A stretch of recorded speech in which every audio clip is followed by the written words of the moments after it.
அனைவருக்கும் அன்பான வணக்கம். தினம் ஒரு திருக்குறள்.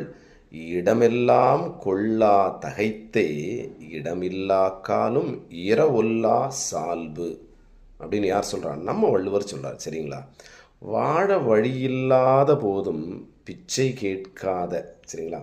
வாழவே வழி இல்லைங்க, அப்படி இருந்தாலும் நம்ம பிச்சை எடுக்க மாட்டேன் அப்படின்னு சொல்லக்கூடிய ஒரு பண்பு என்பது மிக பெருமை வாய்ந்தது. அந்த பெருமைக்கு நம்ம இந்த உலகமே கொண்டு வந்தாலும் போதாது. உலகத்தை விட உலகத்திலே அதை கொண்டு வைக்க முடியாதுமா. அந்த அளவுக்கு மிகப்பெரிய பெருமையானது என்ன அப்படின்னு சொல்கிறார் வள்ளுவர்.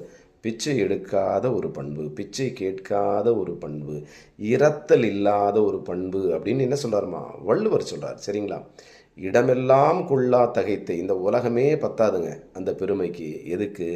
இடம் இல்லா, புரியுதுங்களா? வாழவே வழி இல்லை அப்படின்னு சொல்லக்கூடிய நிலையில் இடம் இல்லா காலும் இரவு ஒல்லா அப்படின்னா பிச்சை எடுக்காத சால்பு அப்படின்னா ஒரு பண்பு. சரிங்களா? நன்றி, வணக்கம்.